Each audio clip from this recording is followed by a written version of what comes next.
We're back. Meier's contacts went on till 78, ended in October 78.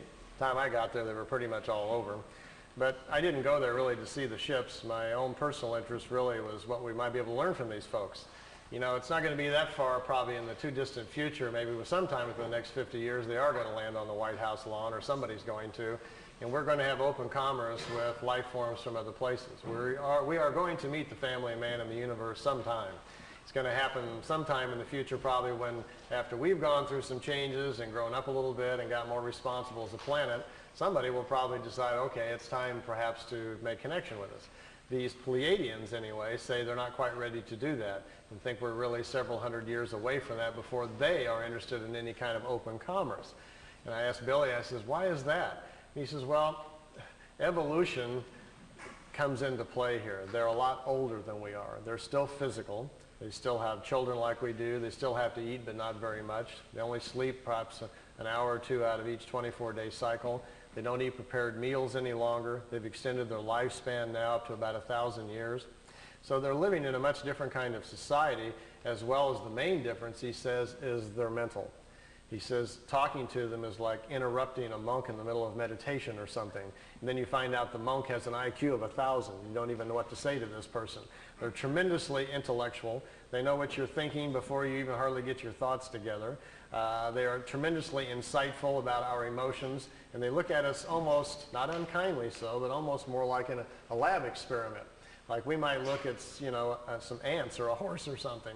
There's a vast difference between us intellectually and mostly morally. He says they've evolved to a point on their world where they live a lot different than we do. There's this very small population there. There's only around 400 million people on the world. We have 5.5 billion people here. If you've traveled around the world very much at all, you know, this is a pretty crowded place. You know, the planet itself looks like there's nobody on it when you fly up in the air a little bit. But then you go to our cities and we're all just standing on top of each other, aren't we? You'd think we would spread out a little bit and share the space, but of course that's not good for zoning laws or making money, so I guess we won't do that for a period of time. They have no major cities on their planet because, for one, they don't have economics like we do. They don't have government quite like we do either. They have more of kind of a wisdom system where they find the smartest people in certain areas and put them in charge of certain things. What a concept. Right? Perhaps if we did that. Yeah. Remember 2 or 3 weeks ago when they were trying to get us to go bomb Iraq again, and they were all the signboards were out in front of the White House? Somebody was holding up a sign which really summed it all up for me. It said, "Smart bombs, stupid leaders." And I said, that is the sign of our times right now. They're on the media trying to convince us to go over there and bomb a bunch of people and kill them again, you know. And most of these people that are going to die, you know, we're not at war with these people. They're scrapping for a living over there trying to feed their children.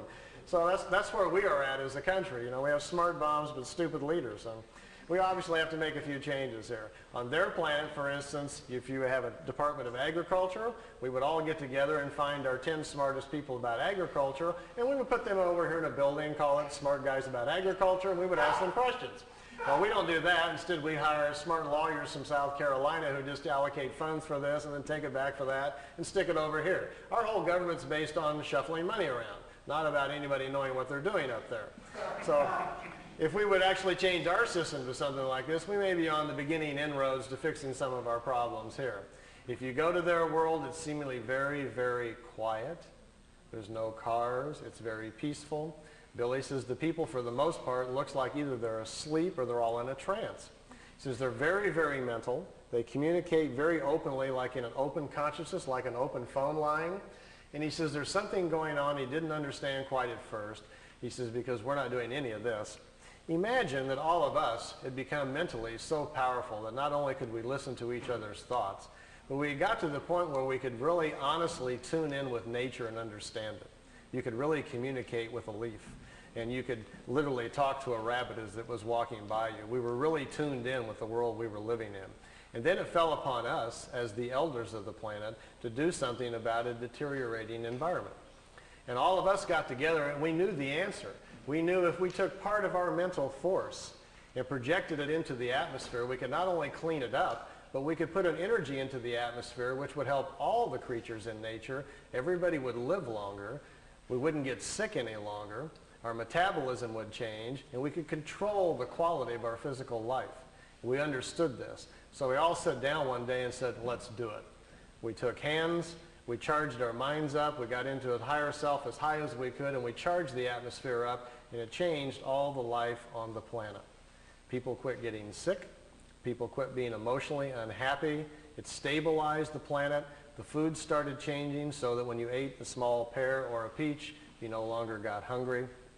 You didn't need to sleep as much because there's available energy to everyone. Everyone could tune into it to become educated. There was no need for schools. All we had to do was teach our children to sit down and tap into this consciousness, and all of the knowledge of the elders would be available to them. This is how they're living on their world, and they protect this mental environment.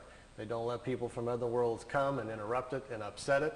If you and I were to show up there with our cameras and our tape recorders, wanting to, have them stand in front of a tree so we could take their picture, they may accommodate us, but Billy said even when he was there, he continually felt like he had to be quiet.